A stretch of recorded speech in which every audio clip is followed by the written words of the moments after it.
Les hommes qui pensent comme ça, ils sont KO. Si tu as autant d'énergie pour critiquer les femmes, mets cette énergie à bien. Apprends une nouvelle langue, va courir, fais des pompes, même fais des pompes. Vas-y, couche-toi par terre, là maintenant tout de suite, fais des pompes, ce sera plus productif que d'insulter des femmes, de les critiquer, de les stigmatiser parce qu'elles sont célibataires. Parce que ça ne va absolument rien changer à ta vie, qu'elles soient célibataires ou non.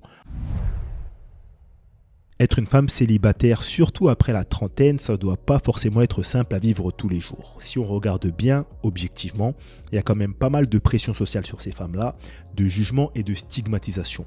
Et on peut être amené à se demander pourquoi est-ce qu'il y a ça sur ces femmes ? Pourquoi est-ce qu'il y a beaucoup de jugement sur les femmes célibataires, surtout celles qui ont la trentaine passée ? Eh bien la réalité, c'est que si on regarde bien, si on regarde de façon objective, la société ou nous-mêmes, hommes ou femmes, allons toujours nous renvoyer soit à nos prédispositions physiques, soit à nos attributions sociétales. Qu'est-ce que je veux dire par là ? Je vais t'illustrer ça très simplement. Imagine-toi qu'un couple, un homme et une femme, sont chez eux. Ils passent une petite soirée ensemble, puis c'est l'heure d'aller dormir. 3 heures du matin, il y a un gros bruit dans le salon. C'est un cambrioleur qui est là, qui commence à faire ses affaires. Qu'est-ce qu'on va attendre de l'homme ? On va attendre que ce soit lui qui soit en première ligne. Pourquoi ? Parce que ses prédispositions physiques font que c'est lui qui est plus fort physiquement qu'une femme. Généralement, nous sommes plus forts physiquement que les femmes. Donc, on va attendre de nous, dans cette situation, que c'est nous qui allions au charbon en première ligne. Quand il y a un cambrioleur, quand il y a un voleur qui arrive chez toi à 3 heures du matin, il n'y a plus d'égalité des sexes. Là, c'est terminé, le discours féministe, tu l'entends plus. On va attendre que le gars aille directement voir ce qu'il se passe et qu'il se batte avec le voleur si nécessaire. Autre exemple, lorsqu'on apprend qu'une famille est expulsée de son logement, la première chose qu'on va se dire, c'est que l'homme n'a pas forcément bien géré les finances. La responsabilité des finances du foyer, de la gestion de la maison, sera toujours attribuée à l'homme. Pourquoi ? Parce que sociétalement, le rôle de chef de famille, le rôle de pilier, ça a toujours été donné à l'homme, sociétalement et dans la majorité des religions. Et donc, si tu as entendu ça, tu comprends bien là où est-ce que je veux en venir. Quelle est la prédisposition physique majeure des femmes ? Eh bien, vous êtes les seuls à pouvoir faire des enfants. Et quelle est l'attribution sociétale qui vous a été attribuée ? C'est celle de prendre soin de votre foyer, d'avoir l'éducation des enfants en charge, etc., etc. Alors que ce soit bien, que ce soit pas bien, c'est comme ça. On n'est pas là pour parler de ça aujourd'hui. Mais ça, c'est vraiment l'une des raisons qui font que, clairement, dès qu'une femme sort de ce cadre, eh bien directement elle va être jugée, elle va être stigmatisée et il y a beaucoup de pression sociale sur les femmes qui sortent de ce cadre. Mais ce n'est pas la seule raison qui explique pourquoi est-ce qu'il y a tous ces jugements et toute cette stigmatisation. Et c'est de ça dont on va parler aujourd'hui. On va voir qui met la pression sociale sur les femmes, pourquoi, comment ça se traduit et surtout comment s'en séparer. Comment aujourd'hui, toi, tu peux vivre ta vie de célibataire, que ce soit par choix ou par dépit, sans subir cette pression sociale au quotidien. Et je t'invite vraiment à rester jusqu'à la fin de ce podcast parce qu'après t'avoir expliqué comment est-ce que tu peux vivre sans subir cette pression sociale, je vais te donner le message le plus important que tu dois absolument retenir et garder en tête constamment. Juste avant de commencer, je te souhaite la bienvenue sur un nouvel épisode du podcast Relations Imparfaites, le podcast qui nous aide à améliorer nos relations. Je suis super content de t'accueillir aujourd'hui. Tu peux nous retrouver au format vidéo sur YouTube et sur Spotify et au format audio sur toutes les plateformes. N'hésite pas à t'abonner si ce n'est pas encore fait. Je ne sais pas pourquoi ce n'est pas encore fait, je ne comprends pas. Si tu as déjà écouté un autre épisode de Relations Imparfaites, tu dois être abonné. La seule raison qui explique pourquoi tu n'es pas abonné au moment où tu écoutes ce podcast, c'est parce que c'est le premier. Si c'est le premier, t'as eu la bienvenue, abonne-toi, t'inquiète pas, on n'envoie que du lourd, du réel et du concret ici. On va démarrer là, maintenant, tout de suite. Et comment on va commencer ce podcast ? Eh bien, tout simplement en répondant à une question qui est super importante pour moi. Qui met la pression sociale sur les femmes ? Qui stigmatise les femmes ? Qui juge les femmes ? Je pense qu'il faut vraiment commencer par là. Et personnellement, je trouve que certaines femmes jugent énormément les femmes célibataires. Parfois, j'entends certaines femmes en couple, mariées, avec des enfants déjà casés, parler d'autres femmes qui sont célibataires, que ce soit par choix ou par dépit. Tu ne comprends même pas pourquoi est-ce que ces femmes parlent aussi mal d'autres femmes, en fait. Ah ben celle-là, elle est sérieuse, elle n'est toujours pas mariée à cet âge-là, elle est déjà terminée. Non mais elle est périmée, laisse tomber. À chaque fois, on veut toujours mettre les hommes comme étant le grand méchant loup dans l'histoire. Ce n'est pas vrai. Vous-même, les femmes qui écoutez ce podcast, vous savez très bien qu'entre vous, entre femmes, il y a un jugement qui est toujours perpétuel, qui est continu, qui est constamment là. Et vraiment, je ne comprends pas pourquoi est-ce qu'il y a autant de jugements. Et je trouve ça dommage, en fait, parce que les femmes qui sont en couple, les femmes qui sont mariées, les femmes qui ont déjà des enfants, pourraient aider les femmes qui sont célibataires et qui veulent s'en sortir plutôt que de chercher à les juger. Alors bien sûr, il y en a qui le font. Il y a des femmes mariées en couple posé qui sont bienveillantes, qui apportent des conseils, qui apportent leur expérience, qui aident les femmes célibataires à se rendre compte qu'elles ne sont pas dans une situation catastrophique, qu'elles doivent également profiter de leur situation de femmes célibataires, qu'il y a aussi des avantages à être célibataire, etc., etc. Et ça, c'est très bien. Mais parfois, certaines femmes en couple atomisent littéralement de jugement les femmes célibataires. Et il y a un autre point qui met également beaucoup de pression sociale sur les femmes, c'est que aujourd'hui, il y a énormément d'expositions de la vie de femmes mariées. C'est-à-dire que si vous allez sur Instagram, vous allez avoir plein de comptes qui ne font que partager des photos ou des vidéos d'une femme qui vit la vie d'une femme mariée. Et donc, clairement, elle montre son quotidien avec son mari, où il voyage, où elle lui fait des repas, où elle s'occupe des enfants. Il y a des chaînes YouTube de femmes mariées. En gros, c'est des femmes qui montrent leur vie de femmes de maison, en gros de femmes au foyer, de housewife. Et voilà, elles montrent ce qu'elles font au quotidien, elles montrent les délires qu'elles ont avec leur mari, avec leur famille, avec les enfants, etc., etc. Et ce qui se passe, c'est que sur les réseaux sociaux, sur Internet, étant donné que la majorité des gens ne montrent que le positif, qu'est-ce qui se passe? Eh bien, pour les femmes qui sont célibataires, non pas par choix, mais par dépit, eh bien, ça met beaucoup de pression. Parce qu'elles regardent ces vidéos, elles se disent « Punaise, il faut vraiment que je trouve un homme qui me correspond là, maintenant, tout de suite, parce que sinon ça va être trop tard, sinon j'aurai pas le temps de faire ça, sinon je pourrais peut-être plus avoir des enfants, etc. etc. » Je ne sais pas si vous vous rendez compte qu'il y a un concept qui s'appelle les WAGs. Donc il y a des personnes qui doivent très bien savoir ce que c'est les WAGs. Pour ceux qui ne connaissent pas, les WAGs, en fait, ce sont les femmes de sportifs. Voilà. C'est souvent aux États-Unis que ça se passe. Mais en gros, les WAGs, ce sont des personnes qui, littéralement, ne font rien. Ce sont des femmes de sportifs et il y a clairement une industrie des WAGs. Il y a des émissions sur les WAGs, il y a des téléréalités, des séries sur les WAGs. Donc, clairement, ça va donner envie à certaines femmes célibataires d'être dans ce mode de vie-là, de ressembler à ces femmes-là. Pas toutes, bien sûr, mais il y en a qui veulent ce mode de vie-là. Et donc, ça met en quelque sorte une certaine forme de pression. Et n'allez pas dire ce que je n'ai pas dit. Les femmes qui montrent leur quotidien de femmes mariées, qui montrent ce qu'elles font avec leurs enfants, qui montrent leur quotidien avec leur mari, leur voyage, leur délire et j'en passe, ne le font pas avec des mauvaises intentions. Je ne suis pas en train de dire qu'elles font ça avec le but de se dire « Ah ben regardez les femmes qui êtes célibataires, je vais vous mettre le seum, regardez ma vidéo et vous n'avez pas ça à vous. » Je ne suis pas en train de dire qu'elles sont dans cette mentalité-là, mais ça joue quand même. Alors je ne dis pas qu'elles ne doivent pas le faire, mais ça met quand même la pression. Et ça, littéralement, c'est quelque chose que nous, les hommes, nous n'avons pas. Nous, chez nous, il n'y a absolument aucune pression à être marié ou non. Pour les hommes, le mariage n'est pas vraiment un objectif, alors que pour beaucoup de femmes, le mariage, c'est un petit peu le goal à atteindre. Pour beaucoup de femmes, le mariage, le fait d'être en couple, le fait d'avoir un petit peu sa vie de famille, etc., etc., c'est beaucoup considéré comme un prix. Je dis pour certaines femmes, n'allez pas m'assommer dans les commentaires en disant « Ouais, Des, moi je suis pas comme ça, moi je suis pas comme ci. » Si tu n'es pas comme ça, c'est très bien.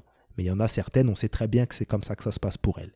Et donc, il y a vraiment un bloc de femmes qui mettent la pression et qui jugent les femmes célibataires. Le deuxième type de pression que subissent les femmes célibataires, et ça pour moi c'est la pire des pressions, c'est la pression familiale. Clairement, il y a certaines familles où être une femme célibataire après 30 ans, c'est un cataclysme. C'est un cataclysme intergalactique. Et donc, ce qui se passe, c'est que dans ces familles-là, il y a parfois des parents extrêmement oppressants, qui vont être intrusifs dans la vie relationnelle de la fille, qui vont mettre énormément de pression, qui vont toujours faire des commentaires, qui vont toujours faire de la comparaison. Des parents qui vont arriver et qui vont présenter des hommes à cette femme-là. Non mais attends, mais regarde le fils de un tel, lui ça pourrait être un bon mari, regarde il a un bon travail, regarde il est bien physiquement. Le fils de Micheline, le fils de Fatima ou le fils de Fatou, il est KO. Le mec il est par terre, il est tuba, il coche aucune case. Mais en fait, parfois, ce qui se passe c'est que malheureusement, il va y avoir des parents qui ont en tête un plan pour leurs enfants. Ça veut dire qu'ils ne se sont pas dit « écoute, mon enfant va faire comme il veut et puis je vais m'adapter à son rythme, de toute façon, il fait sa vie. » Non, il y a des darons, Ils ont déjà des plans sur la comète. Ils se disent déjà, moi, mon enfant, il faut qu'à 23 ans, il soit marié. Il faut qu'à 25 ans, il ait sa maison. Il faut qu'il ait déjà 2 enfants à 30 ans. Il faut que les petits-enfants, ils habitent à tel endroit. Comme ça, je pourrais les voir souvent, etc., etc. Et clairement, quand une femme est célibataire, que ce soit par choix ou par dépit, après les plans, après les estimations de ces parents-là, ben la vie pour ces femmes devient compliquée. Il y a beaucoup de jugements, beaucoup de pression, beaucoup de comparaisons avec les frères et sœurs. Et ça, c'est terrible. Et le pire, c'est que c'est encore plus terrible quand on sait pourquoi est-ce que ces parents sont dans cette situation. La vérité, c'est que, c'est pas tous les parents, bien sûr, mais beaucoup, disons-nous la vérité, clairement, veulent que leurs enfants se marient tôt, veulent que leurs enfants aient des enfants tôt. Pourquoi? À cause du regard des autres. On sait très bien comment ça se passe. Je vais te prendre un exemple qui arrive dans beaucoup de familles. Vous savez que les mères, elles parlent beaucoup. Il y a une mère comme ça qui va aller voir ses copines, mais cette mère en question, elle a une fille qui a 30 ans, qui habite encore à la maison, qui n'est pas encore mariée. Qu'est-ce qui se passe? Ses copines, elles vont lui dire, écoute, il faut que ta fille, elle se marie vite, après ce sera trop tard pour faire des enfants. Regarde, elle a déjà 30 ans. Moi, ma fille, regarde comment elle est. Ma fille, elle est déjà en place depuis longtemps. Elle a 3 enfants. Les enfants, ils viennent souvent à la maison, etc., etc. Et là, à ce moment-là, la daronne, au lieu de faire tampon, qu'est-ce qu'elle va faire? Elle va prendre la pression, elle va prendre le jugement, le regard des autres là, que ses amis lui auront donné, elle va le rebalancer sur sa fille. Allez hop, tu sais quoi? Allez, la patate chaude, tu la récupères. Alors que normalement, la daronne, ce qu'elle devrait faire dans cette situation-là, c'est dire, écoute, non, t'inquiète pas, moi, ma fille, elle prend son temps. Quand ce sera le moment, ce sera le moment. Pour le moment, elle est concentrée sur autre chose. T'inquiète pas, ça va venir. Elle devrait faire office de tampon. Elle devrait chercher à atténuer au maximum ses pressions, à faire en sorte que sa fille soit le plus protégée de ces jugements et de cette stigmatisation-là. Et il y a des parents qui le font extrêmement bien. Il y en a beaucoup d'ailleurs. Mais il y en a d'autres qui ne le font absolument pas du tout, qui vont rejeter la patate chaude de la pression sociale. Allez hop, tu la récupères. Et donc, quand il y a ça, plus les darons qui s'en mêlent parfois, les pères, plus quand il y a les frères et sœurs qui s'en mêlent, eh bien là, clairement, c'est très compliqué. Et je pense que c'est la pire des pressions. Pourquoi? Parce que, clairement, ta famille, c'est les personnes avec qui tu passes le plus de temps. Et tu te dis, je suis dans mon cocon, chez moi, avec les miens, et là, je subis encore de la pression. Donc, je sors dehors, on me met de la pression. Je suis au boulot, on me met de la pression. Je suis sur les réseaux sociaux, on me met de la pression. Je suis chez moi, dans ma chambre, on me met de la pression. Ah, ça, c'est vraiment très compliqué. Et malheureusement, ce qui se passe, c'est que parfois, dans cette situation-là, il y a certains parents qui ne s'occupent même pas de ce que veulent la fille en question. Ce qu'il faut, c'est se marier, avoir des enfants, c'est tout. C'est une nécessité. On ne se demande même pas, est-ce que la fille en a envie? Est-ce que la fille ne se dit pas, peut-être que ce sera mieux plus tard? Est-ce que la fille a d'autres projets? Quand je dis la fille, c'est l'enfant du parent. On parle d'une femme vraiment qui a un âge vraiment pour se marier. Je ne suis pas en train de parler d'une petite fille. Mais vous avez compris l'idée. Beaucoup de parents ne se demandent pas, est-ce que leurs enfants sont vraiment dedans? Est-ce qu'ils ont vraiment envie de faire ça? Et non. Il faut que tu le fasses parce que c'est comme ça. Parce qu'ils ont vraiment des plans dans leur tête. Ils ont déjà imaginé tout un scénario. Et malheureusement, ce scénario ne va pas dans leur sens. Donc, ils mettent la pression sur leurs enfants. Et avec la pression familiale, vient une autre pression, c'est la pression amicale. La pression amicale, c'est quoi? C'est quand une femme a des copines qui ne font que de parler de leur vie de femme mariée. Elles font que parler de leur vie de madame. Elles ne font que parler de mon monsieur. Elles ne font que parler de « Ah, on était au resto. Ah, moi, mon mari ». Les femmes qui écoutent ce podcast doivent très souvent entendre cette phrase-là, ou en tout cas, elles voient très bien de quoi je parle. Ah, mon mari. Ah, mon mari. D'ailleurs, avec mon mari, donc clairement, il y a certaines femmes qui ont des amis. Alors, c'est leurs amis, je ne suis pas en train de dire que c'est pas de leur faute. Chacun est responsable de ses fréquentations. Mais il y a certaines femmes qui sont amies avec des personnes avec qui il n'y a pas d'autre sujet de conversation que leur vie relationnelle. Sauf que si cette femme est célibataire, surtout si elle est célibataire par dépit, comment est-ce que tu veux que cette femme se sente bien? Elle va voir son amie, elle se dit, bon, écoute, on va parler, on va se détendre, on va faire une petite activité, on va sortir, on va aller au resto, on va aller au spa ou je ne sais où. Elle ne fait que de parler de sa vie amoureuse. Très compliqué. Et il y a d'autres copines qui, elles, ne font que de demander 24 heures sur 24. Alors c'est pour quand? Alors ça dit quoi en ce moment? Alors comment ça se passe les amours? Ah ouais, mais avec lui, comment ça se déroule? Ça veut dire qu'il n'y a pas d'autre sujet de conversation non plus. Donc la pression amicale plus familiale, c'est pour moi les pires des pressions que subissent les femmes célibataires. Ensuite, pour continuer, on a la pression dans le milieu professionnel. Si tu es une femme célibataire, que tu travailles qu'avec des femmes en couple, t'es foutu. Il y a forcément des moments où il va y avoir des jugements, il va y avoir des petits commentaires de la part de ces femmes-là parce que tu es célibataire, peut-être parce que tu mènes ton train de vie comme tu veux et que voilà, tu sors, tu voyages, tu fais X, Y ou Z. Et ces femmes-là, vu qu'elles ne sont pas comme toi et qu'elles font bloc, entre guillemets, par le nombre, tu travailles avec 3-4 femmes qui ne sont pas dans cette situation-là, il y a de très fortes chances pour qu'à un moment donné, tu vois qu'il y a des petits pics, des petites attaques, des petites arrière-pensées. Tu vas les ressentir. Pourquoi ? Parce que ces femmes ne sont pas dans cette situation. Et on va voir pourquoi juste après, ne t'inquiète pas, on y arrive. Et le truc, c'est que vu qu'on passe plus de temps au travail que chez soi, c'est l'endroit où tu peux subir le plus d'attaques. Mais si tu veux, je pense que dans le milieu professionnel, ça s'arrête là. Ça s'arrête justement aux femmes qui sont dans cette situation où elles ne sont pas célibataires, elles sont en couple, elles sont mariées, et à quelques collègues masculins qui veulent un petit peu faire les intéressants, qui veulent un petit peu se faire remarquer, et donc qui vont peut-être faire quelques jugements, avoir quelques arrière-pensées envers toi, etc., etc. Mais ça va s'arrêter là, pourquoi ? Être une femme célibataire, ça arrange absolument tout employeur. Dans le milieu professionnel, c'est surtout les femmes en couple, les femmes mariées et les femmes avec des enfants qui vont subir le plus de pression de leur hiérarchie. Pourquoi ? Parce qu'une femme qui est mariée, une femme qui a envie d'avoir des enfants, on sait très bien que c'est une femme qui ne va pas être là durant la période de congé maternité.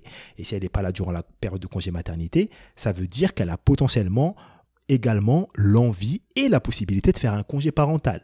Donc, elle sera peut-être pas là 1 an, peut-être 2 ans, peut-être 3 ans. Et donc, c'est souvent ces femmes-là dans le milieu professionnel qui vont subir des commentaires, à qui on va refuser des promotions, qui vont être un petit peu discriminées, à qui on ne va pas donner certains postes alors qu'elles ont les compétences. Pourquoi ? Parce que les patrons, hommes comme femmes, même des patrons femmes se disent je vais la mettre en place. Dans 3 mois, elle va me faire un marmot, elle va être en cloque, elle va pas venir. C'est ça qu'ils se disent. Et donc, eux, ils pensent rentabilité, ils pensent patron. Et donc, c'est généralement les femmes qui sont casées, qui subissent le plus de pression dans le milieu professionnel. C'est mon observation. Après, il y a toujours des petites pincettes à prendre. Je pense qu'il y a certains milieux, je pense que dans certaines entreprises, les femmes célibataires subissent également beaucoup de pression sociale, beaucoup de jugement, beaucoup de stigmatisation. Je ne suis pas en train de dire le contraire. Mais vous savez, si on veut discuter dans la vie, on est obligé de sortir des généralités. Parce que sinon, on fait que du cas par cas. Et quand on fait du cas par cas à chaque fois pour tout et pour rien, en fait, on n'avance pas. Sinon, je m'arrête sur chaque petite spécificité, sur chaque petit point particulier. Et dans ce sens-là, on ne va jamais avancer. Le podcast, il va faire 3 heures et au final, je n'aurai pas envoyé beaucoup de valeur. Donc, de toute façon, je sais que vous m'avez compris dans mon idée principale. Et le 4e et dernier type de pression sociale que je veux te partager aujourd'hui que subissent les femmes célibataires, c'est la pression qu'il y a sur les réseaux sociaux et la pression que j'appelle la pression du quotidien. Et si tu veux, c'est vraiment là que les hommes sont, selon moi, le plus présents. Qu'est-ce que j'appelle la pression sociale du quotidien ? La pression sociale du quotidien, c'est les petites questions qui te sont posées par des personnes dans des cadres où tu ne t'attends même pas à recevoir cette question. Ça veut dire que tu vas aller au bar avec des personnes, des amis, il y aura peut-être des gens que tu connais, des gens que tu connais un petit peu moins, des connaissances, même parfois des inconnus. Et là, il y a des personnes qui vont te demander « Ah, écoute, c'est pour quand ? Ah, pourquoi tu es célibataire à ton âge ?» Ce genre de questions-là. Et clairement, ce qui se passe, c'est que demander aux femmes si elles sont célibataires, demander pourquoi est-ce que c'est pas le cas, demander c'est pour quand, c'est limite devenu des sujets de conversation comme la météo. C'est-à-dire que dans certaines situations, il y a des personnes qui n'auront rien à dire et donc pour essayer de meubler la conversation, elles vont poser ce genre de questions-là. Mais si tu n'as rien à dire, ne dis rien, c'est pas grave, pose pas ce genre de questions parce que ça peut être malaisant pour certaines femmes. Tu ne connais pas les femmes en face de toi, tu poses ce genre de questions, c'est bizarre, ça peut très mal se passer. Et pour continuer, il y a les réseaux sociaux. Et c'est sur les réseaux sociaux qu'il y a vraiment un jugement frontal des femmes célibataires. Clairement, il y a certains posts, certaines publications où tu lis les commentaires, tu vois des personnes qui vont juger, qui vont critiquer, qui vont insulter, qui vont mettre énormément de pression sur les femmes célibataires. Et si tu veux, je trouve ça très paradoxal parce que les réseaux sociaux, c'est vraiment un secteur où la pression, où les insultes, les jugements, la stigmatisation peut vraiment nous marquer, nous toucher, nous piquer à vif, alors qu'en réalité, selon moi, ça devrait être l'endroit où ça devrait le moins nous atteindre. Pourquoi ? Tout simplement pour 2 raisons. Parce que clairement, là, tu prends ton téléphone, tu vas sur Instagram ou je ne sais quel réseau social, tu lis des commentaires de personnes qui jugent ta situation, qui jugent ta façon de vivre, qui jugent ton état actuel. Ben, ces gens-là, tu ne les connais pas. Tu ne les connais ni d'Adam ni d'Ève, tu ne les as jamais vus. La plupart des personnes qui mettent des commentaires négatifs non constructifs sont des personnes qui n'existent pas dans la vraie vie. C'est des gens qui ont des profils sans photo de profil, sans aucune information, sans abonnés, sans abonnement. Le mec qui te croise demain dans la rue, il va jamais venir te parler. Mais il va avoir la force de t'insulter derrière un écran. Parce que ce mec-là, il vit comme ça. Sa vie est soumise à une connexion Wi-Fi. Tu éteins ton téléphone, ce mec n'existe plus. Alors pourquoi est-ce que ce gars-là t'atteint émotionnellement? Pourquoi est-ce que les commentaires négatifs non constructifs ont cette capacité à nous atteindre négativement, alors qu'en réalité, ces personnes-là, on ne va jamais les voir dans nos vies en fait? Ça, c'est vraiment une vraie question qu'il faut se poser. Et le deuxième point que je voulais partager avec toi, c'est qu'il faut bien se dire une chose. Imagine-toi un homme qui prend le temps de poster des commentaires pour insulter des femmes, qui prend le temps de poster des commentaires pour apporter des commentaires négatifs non constructifs. Mais cet homme-là, il est KO. Mais attends, mais il est par terre, ce gars-là. Si tu as autant d'énergie, mon gars, mais va bosser, lis un livre, va faire du sport. Faut bien se dire ça. Attends, le mec, il prend le temps de prendre son téléphone, de regarder des vidéos, de mettre des commentaires pour insulter, pour dire ah, c'est bien fait pour vous, je ne sais quoi, je ne sais quoi. Oh, mon gars, il y a d'autres choses à faire dans la vie. Alors, je veux bien comprendre que parfois, donner son avis sur les femmes célibataires, ça peut arriver. Au détour d'une conversation, dans un vrai cadre, tu vas poster un petit commentaire comme ça, peut-être un jour, tu vas dire « Ouais, moi je pense que les femmes célibataires, ben voilà, elles pouvaient s'y prendre plus tôt ou quoi que ce soit, tu peux donner ton avis. » Mais il y a des gars qui font ça constamment. Il y a des gens, c'est des comptes de trolls. De toute façon, quand tu es sur Instagram et que tu vois un compte qui met des commentaires négatifs non constructifs et que tu regardes le profil, que tu vois qu'il n'y a pas de photo, tu vois qu'il n'y a pas d'abonnement, tu vois que le profil est bloqué, c'est quelqu'un qui est sur les réseaux sociaux pour ça. Le mec est là sur les réseaux sociaux pour mettre des commentaires négatifs non constructifs.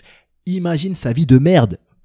Excuse-moi du terme, mais imagine-toi sa vie de merde. C'est là qu'il se sent vivant. Et toi, tu es atteint par cette personne-là. Faut qu'on se pose les bonnes questions. Ces gens-là n'existent pas et donc ne devraient clairement jamais nous atteindre émotionnellement. Du coup, maintenant qu'on a vu qui mettait la pression sociale sur les femmes, qui jugeait les femmes, qui stigmatisait les femmes célibataires, eh bien on peut se demander pourquoi est-ce qu'il y a autant de jugements et de stigmatisation sur les femmes célibataires et pourquoi est-ce qu'elles ont autant de pression? Eh bien clairement, c'est parce que ces femmes ne rentrent pas dans les cases. En fait, pendant des années, on nous a vendu ce scénario de réussite qui était le fait de se marier le plus tôt possible, le fait d'acheter une maison et le fait d'avoir beaucoup d'enfants. En tout cas, 2, 3 enfants. Souvent, on dit 2, 3. Après, au-delà, c'est un petit peu trop. Et clairement, qu'est-ce qui se passe dans la vie? Eh bien, dès qu'on sort des sentiers battus, dès qu'on sort un petit peu du cadre, eh bien, on est toujours stigmatisé. On est toujours un petit peu pointé du doigt. Pourquoi? Parce que tu es hors du lot. Tu es hors du troupeau. Et donc, dans absolument tous les domaines, dès que tu fais quelque chose de différent de la masse, attends-toi à être jugé. Et autre point qui est vraiment spécifique aux femmes, c'est que pour beaucoup de femmes, être mariée, c'est un peu considéré comme le prix. On l'a dit tout à l'heure dans le podcast, et ça c'est une vérité.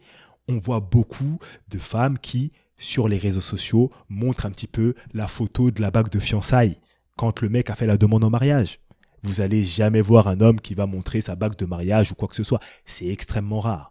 Il y a beaucoup plus de femmes qui sont ambiancées par l'idée d'être des femmes mariées, qu'on leur fasse leur demande de mariage. Pourquoi? Parce qu'on vous a toujours vendu ce truc-là. Depuis que vous êtes petite, vous regardez des films Disney où c'est la princesse qui va se marier avec le prince et après, vous allez faire beaucoup d'enfants et pour ça, vous allez avoir rien à faire parce que c'est le prince charmant qui va s'occuper de tout, etc., etc.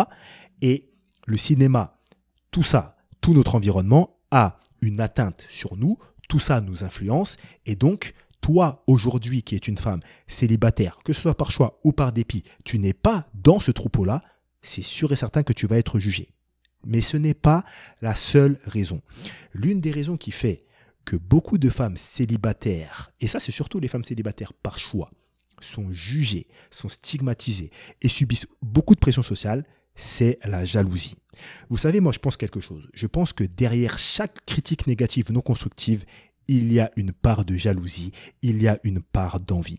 Et ce qu'on peut voir, c'est que, comme je l'ai dit tout à l'heure, il y a certaines femmes qui sont en couple, qui ont leur vie, et qui vont critiquer une femme célibataire. Mais attends, venez, on se pose 2 secondes. Toi, tu es une femme. T'es marié, t'as tes enfants, t'as ta maison. Qu'est-ce que tu vas prendre le temps d'aller critiquer une femme qui vit sa vie, qui fait ses voyages, qui vit par ses propres moyens, qui ne veut pas dépendre d'un homme ou quoi que ce soit?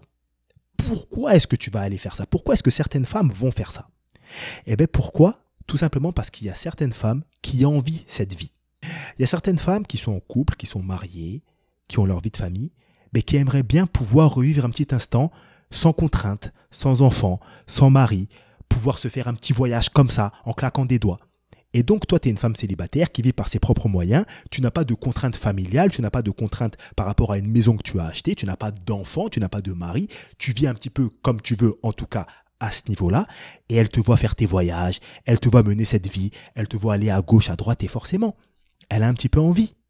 Pourquoi? Parce qu'aujourd'hui, elle est dans sa vie qui est un petit peu difficile. Parce que voilà, elle est parent, elle a des enfants, elle a son mari, et tout ça, ça apporte des avantages, mais c'est pas facile à vivre au quotidien. Vous savez, moi je suis papa, et la vie de parent, c'est magnifique. Je vous le dis, c'est un truc incroyable. C'est génial de donner la vie à une personne, de voir son développement, de pouvoir lui apporter tes valeurs, de voir que cette personne répète ce que tu dis, de la voir progresser. C'est un sentiment qui est inexplicable, clairement. Mais c'est pas facile tous les jours, la vie de parent. Littéralement, il y a un nouvel être qui arrive dans ta vie et qui dépend de toi à 99%. Le seul pourcent qui reste, c'est la respiration. Ton enfant n'a pas besoin de toi juste pour respirer. Pour tout le reste, il a besoin de toi. Moi, je suis quelqu'un de super actif dans ma vie. Je fais énormément de choses. Et avant d'avoir ma fille, je disais toujours « Ah ouais, j'ai ça à faire, mais j'ai pas le temps. Ah là, j'aurais pas le temps de faire ça, etc., etc. » Je pensais ne pas avoir le temps. Mais c'est le jour où elle est née que j'ai compris ce que ça voulait dire ne pas avoir le temps.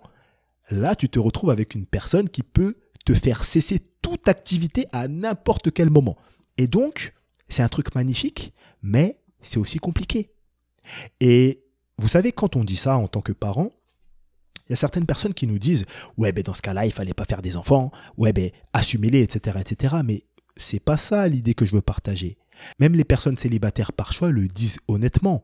C'est pas toujours facile parce que, certes, il y a le célibat qui leur permet de vivre leur vie absolument comme elles veulent, mais il y a des moments de solitude. Il y a des moments où elles aimeraient bien avoir le soutien d'une personne, la présence émotionnelle d'une personne dans leur vie, la présence affective d'un homme dans leur vie, etc., etc.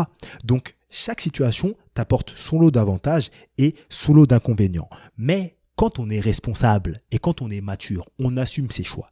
Et quand on assume ses choix, on ne va pas rager sur les gens.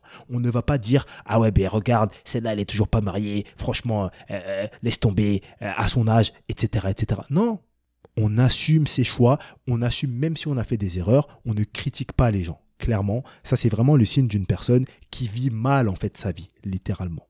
Et il y a un autre cas de jalousie dont on parle très, très peu. C'est qu'il y a certaines femmes qui vont jalouser d'autres femmes célibataires. Pourquoi? Parce qu'elles n'ont pas réussi à résister à la pression sociale et à la pression familiale. Le modèle qu'on nous vend comme étant la réussite depuis des années, le fait de se marier jeune, le fait d'acheter une maison, le fait d'avoir des enfants, il y a certaines femmes qui ne voulaient pas le faire, ou en tout cas qui se posaient des questions sur ce modèle, mais qui avaient des parents qui leur mettaient la pression. Et eux, ils ont subi cette pression-là et ils l'ont acceptée. Et ils se sont dit, ouais écoute, il faut écouter les parents ont toujours raison. Ou bien à ce discours qui dit, les parents s'ils disent quelque chose, c'est qu'ils savent, ils veulent ce qui est bon pour moi. Vous entendez souvent des personnes sortir ce genre de discours-là. Et il y a des femmes qui, contre leur volonté, se sont dit, écoute, on va y aller, sauf que maintenant, malheureusement, ça se passe très très mal. Ça veut dire que dans le couple, il y a des problèmes. Avec les enfants, il y a des problèmes. Financièrement, ça ne va pas. Ils ont du mal à payer la maison, etc., etc. Et clairement, ces femmes-là, en face de cette situation, elles ragent. Elles se disent, mince, aujourd'hui, je suis dans une situation où je n'aurais pas dû être parce que je ne le voulais pas. Moi, de base, je voulais être comme cette femme. Je voulais faire mes voyages. Je voulais aller à gauche, à droite. Je ne voulais avoir absolument aucune contrainte. Et ça, c'est extrêmement malheureux. Parce qu'on peut tout faire sur sa vie financière, on peut tout faire sur sa vie de couple, ça c'est pas un souci. Par contre, quand tu as 3 enfants, tu as 3 enfants, ils sont là. Tu vas pas les faire disparaître, tu peux pas revenir en arrière, c'est terminé. Et c'est assez malheureux parce qu'il y a beaucoup de couples qui sont dans cette situation. Et qui, en plus de ça, se disent, écoute, on va rester ensemble pour les enfants. Et j'ai même pas envie de te dire que c'est bien ou que c'est mal, mais clairement, ils vivent extrêmement mal cette situation. À côté de ça, on va retrouver certains hommes qui vont critiquer, juger, stigmatiser les femmes célibataires. Et pour eux, clairement, c'est littéralement la frustration qui parle. Parce que, qu'on se le dise entre nous, un homme n'a absolument aucune raison de juger, de critiquer ou de stigmatiser des femmes célibataires. Moi, je suis un homme, qu'est-ce que j'en ai à cirer qu'une femme soit célibataire ou non ? C'est même pas mon problème, c'est même pas mon souci. Ça ne m'impacte en rien du tout. Et ce qui se passe, c'est que beaucoup de ces hommes-là, malheureusement, se sont fait recaler toute leur vie par ces femmes qu'ils enviaient. Ou bien, c'est même pas qu'ils se sont fait recaler, c'est que pour certains, ils n'ont jamais osé faire le premier pas avec ces femmes. Aujourd'hui, ils les voient célibataires et donc pour eux, c'est une certaine forme de revanche. En se disant, ah ben écoute, t'as vu, t'as pas voulu de moi quand tu pouvais, maintenant, ben toi, t'es célibataire. Mais comme je le disais tout à l'heure, les hommes qui pensent comme ça, ils sont KO. Si tu as autant d'énergie pour critiquer les femmes, mets cette énergie à bien. Je sais pas, apprends une nouvelle langue, va courir, fais des pompes, même fais des pompes, vas-y. Couche-toi par terre, là maintenant tout de suite, fais des pompes, ce sera plus productif que d'insulter des femmes, de les critiquer, de les stigmatiser parce qu'elles sont célibataires. Parce que ça ne va absolument rien changer à ta vie, qu'elles soient célibataires ou non. Voilà, je m'adresse aux quelques hommes qui critiquent ces femmes. J'espère qu'il y en a qui écouteront ce podcast pour entendre ce message-là. Maintenant, bien sûr que ça peut arriver dans une conversation qu'un homme critique un peu les femmes célibataires, voilà, parce que chacun a son avis sur la question. Voilà, il y a un sujet, il y a un débat, il y a une publication qui fait qu'on parle des femmes célibataires dans un certain cadre, je ne sais pas quel est le sujet précisément. Un gars peut venir et donner son avis, c'est pas un souci. Mais il y a certains hommes, c'est leur life en fait de les critiquer, c'est ce qu'ils font constamment. Ils consomment du contenu sur les relations pour atomiser constamment les femmes célibataires. Ces gars-là ont un problème et clairement, ils sont KO, ils sont par terre, donc c'est même pas des personnes à calculer. Et donc si on regarde bien, en fait, de façon objective, la pression sociale pour les femmes, elle sera quasiment tout le temps là. C'est-à-dire qu'au début, il y a la pression pour se mettre en couple. Ah ben c'est quand que tu te mets en couple. Après, se mettre en couple, ah ben c'est quand que tu te maries. Et une fois que la femme est mariée, la pression sociale qu'elle subira sera partagée avec son mari. C'est-à-dire qu'on va leur demander, ah ben maintenant que vous êtes mariés, c'est pour quand les enfants ? Et quand il y a les enfants, ah ben c'est pour quand la maison ? Et c'est quand le deuxième ? Et c'est quand le troisième ? Et quand il y a trop d'enfants et que cette famille n'arrive plus à payer ses factures ou a du mal ou ne peut plus partir en vacances ou quoi que ce soit, ah ben maintenant il y a trop d'enfants, ah ben il fallait réfléchir avant. Donc littéralement, la pression sociale, c'est un truc de fou malade. C'est pour ça qu'il faut rester lucide et garder la capacité à prendre ses décisions pour soi-même et décider pour son bien-être, à réfléchir à tout ça avec sa vision de la vie, en prenant en compte ses objectifs, ses propres aspirations. Parce que si tu commences à prendre ce que le monde te dit qu'il faut faire, t'es foutu. Tu seras jamais assez bien. Peu importe ta situation, on va te juger, on va te critiquer. Donc vraiment, pense pour toi. Mais si tu veux, je pense que petit à petit, il y a un shift qui est en train de se faire, il y a un petit remplacement qui est en train de se faire à ce niveau-là. Et je pense qu'il y a une déconstruction de la famille qui est en cours et que ça va bientôt être majoritairement les femmes au foyer qui vont être le plus stigmatisées. Moi, parfois, je vois des vidéos de femmes au foyer qui montrent un petit peu leur quotidien, qui expliquent ce qu'elles font dans leur foyer, pourquoi est-ce qu'elles préfèrent rester chez elles à éduquer les enfants. Elles expliquent leurs raisons. Je lis les commentaires. Je suis abasourdi. Et très souvent, les commentaires dans cette situation-là sont faits par d'autres femmes.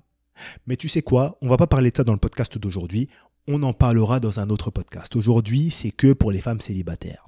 Donc du coup, maintenant qu'on a vu qui adressait la pression, les stigmatisations et les jugements aux femmes célibataires, comment est-ce qu'on fait ? Comment est-ce qu'on fait pour vivre avec cette pression ? Ou en tout cas, pour ne pas la subir au quotidien ? Et bon, on va voir ça tout de suite. Juste avant ça, ce que je t'invite à faire, c'est à cliquer sur le premier lien juste en dessous pour pouvoir t'abonner à ma liste email. Ça va te permettre de recevoir mes mails privés que j'envoie uniquement à mes contacts exclusifs. Tu recevras des emails de conseils, des astuces, des bonus, du contenu secret, mes retours de coaching, des études de cas, les promotions sur mes coachings, sur mes formations, directement dans ma boîte mail. Je t'invite à t'inscrire vraiment, ça ne sera que bénéfique pour toi. Ça se passe dans le premier lien en description et c'est complètement gratuit bien sûr. Si tu veux subir moins de pression sociale par rapport à ton célibat, il va falloir que tu te sépares des sources de pression. Ça paraît logique. Mais du coup, comment est-ce que ça se traduit ? Qu'est-ce que tu dois faire aujourd'hui pour ne plus subir cette pression sociale ? Premièrement, il va falloir que tu sois indépendante. Et là, tu te demandes, qu'est-ce que tu racontes, Dess ?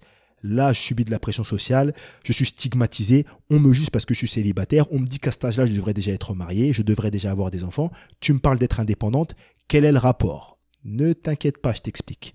Ce qu'il se passe, c'est que si ta famille te met la pression, et comme on l'a vu tout à l'heure, la pression sociale, familiale plutôt, est vraiment la plus grosse, mais que tu vis là-bas, eh bien ça va être très compliqué. Il y a aujourd'hui des femmes célibataires qui habitent chez leurs parents et qui subissent des petits jugements, qui subissent des pressions, à qui on fait des commentaires. Ah ben écoute, tu subirais pas ça si t'étais pas là. J'aurais pas besoin de faire ça si t'étais pas là. Mais t'es là parce que t'es pas marié. Vous voyez ce genre de commentaires, il y a des femmes qui subissent ça quotidiennement. Mais clairement, il y a un moment donné, il va falloir passer le cap et quitter le domicile familial. Qu'est-ce que tu vas faire? Tu vas aller voir tes parents, tu vas leur dire, écoutez, papa, maman, moi, je sais que vous voulez que je sois marié, etc. Vous attendez ça, mais moi, j'ai pas envie d'entendre vos discours, donc s'il vous plaît, j'aimerais bien que vous arrêtiez de me dire ça. Tu peux avoir des parents très compréhensifs qui vont justement entendre ta demande et arrêter. Mais si tes parents te mettent déjà de la pression familiale, tu sais déjà qu'à 90%, ça ne va pas passer. À tout moment, tes parents peuvent te dire, t'es chez moi, je te dis ce que je veux, parce que t'es sous mon toit. Et c'est la vérité. Donc, le but, c'est d'être en dehors du milieu, en dehors de l'environnement qui te fait subir de la pression. Et le cocon de notre environnement, c'est chez nous.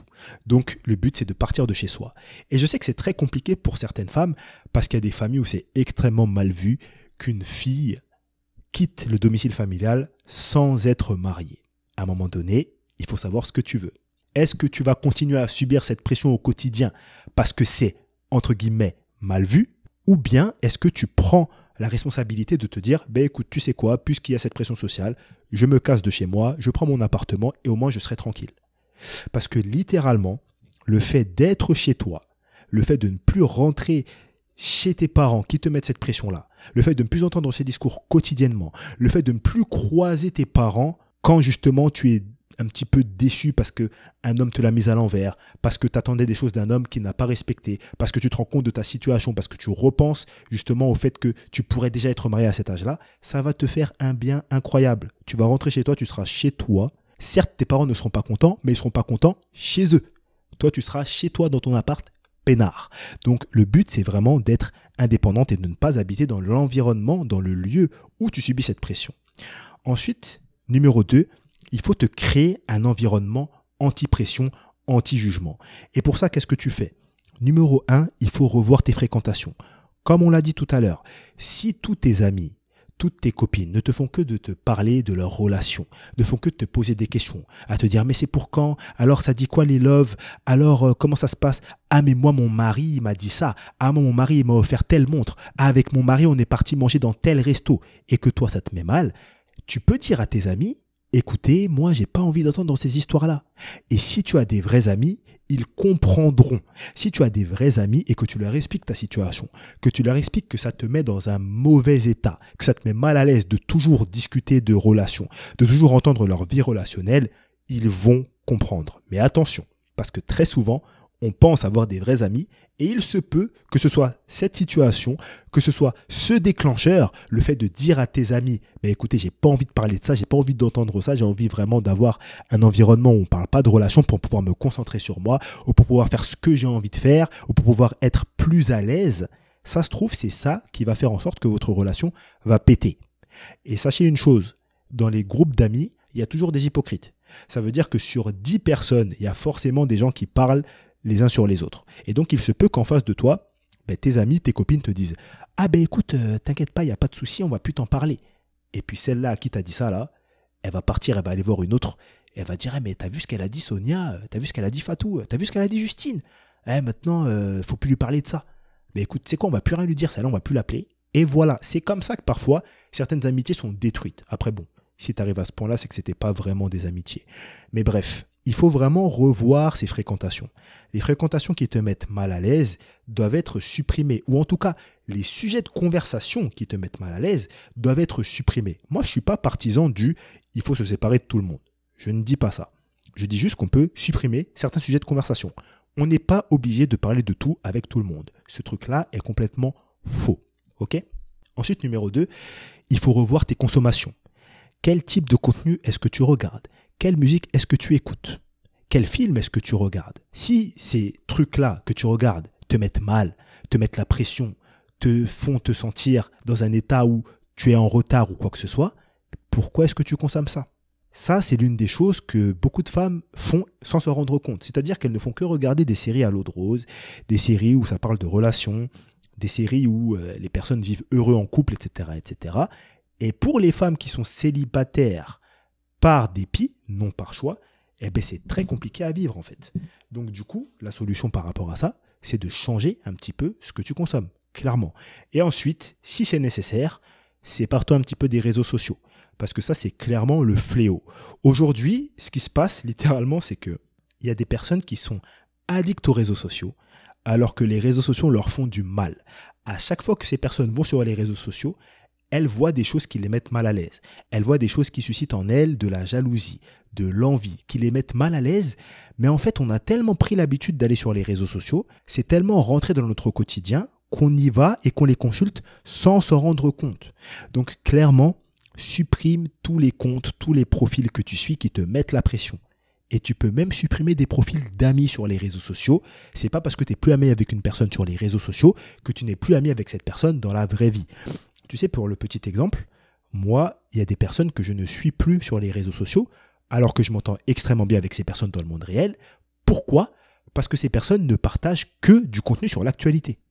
Et c'est pas l'actualité joyeuse.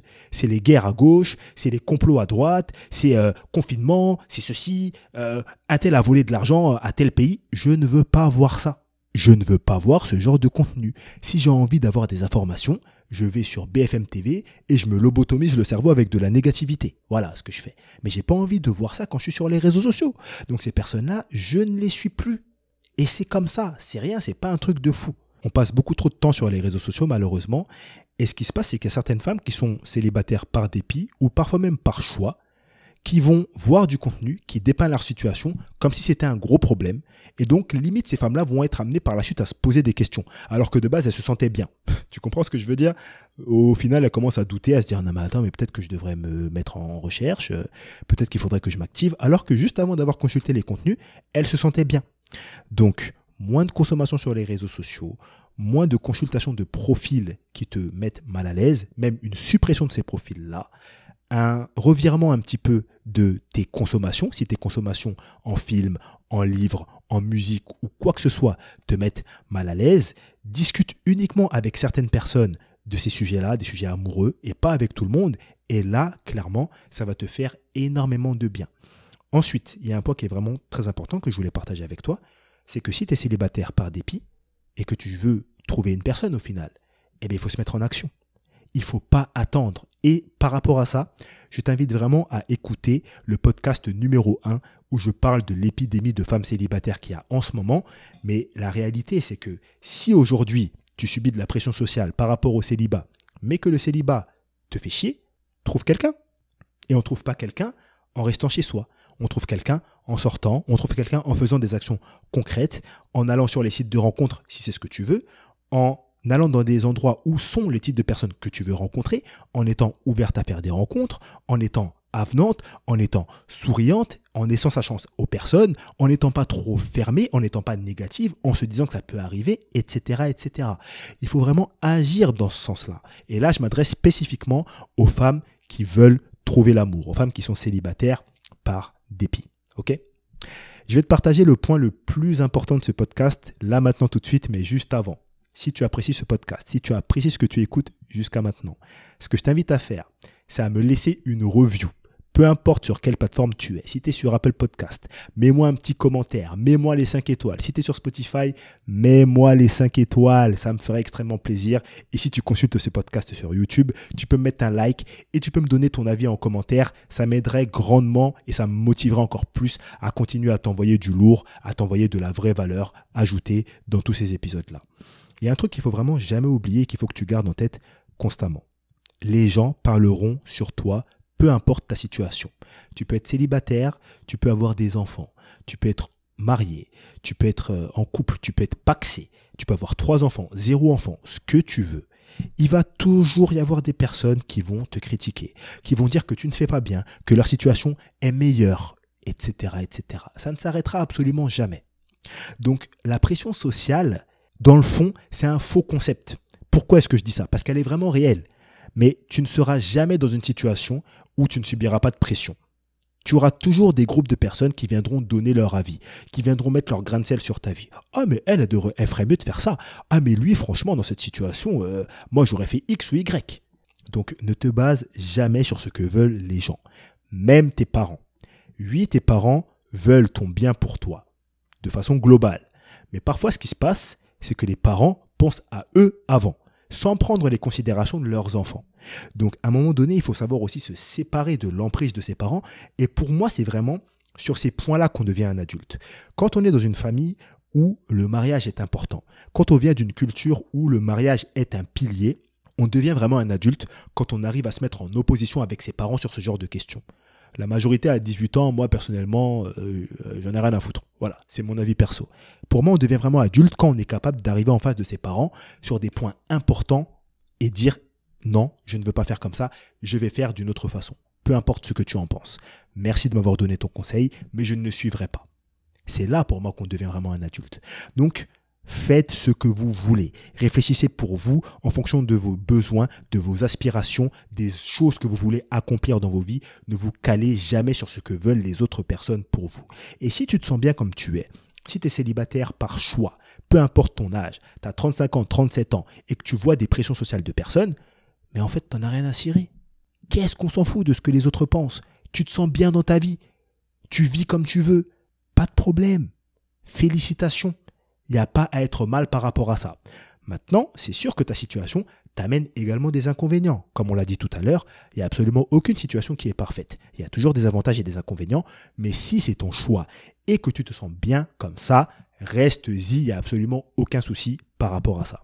Mon ami, ce que je t'invite à faire, c'est à prendre une capture d'écran sur ton téléphone, à repartager ce podcast sur Instagram, à me taguer dessus et je viendrai te remercier directement en message privé. Ça me ferait extrêmement plaisir. C'est la fin de ce podcast. Je te remercie d'avoir passé ce petit moment avec moi dans tes oreilles. C'était Deska. Je te laisse là. Je te souhaite une excellente journée ou une très très bonne soirée. Ça dépend à quelle heure tu as écouté ça. Salut à toi et à la prochaine.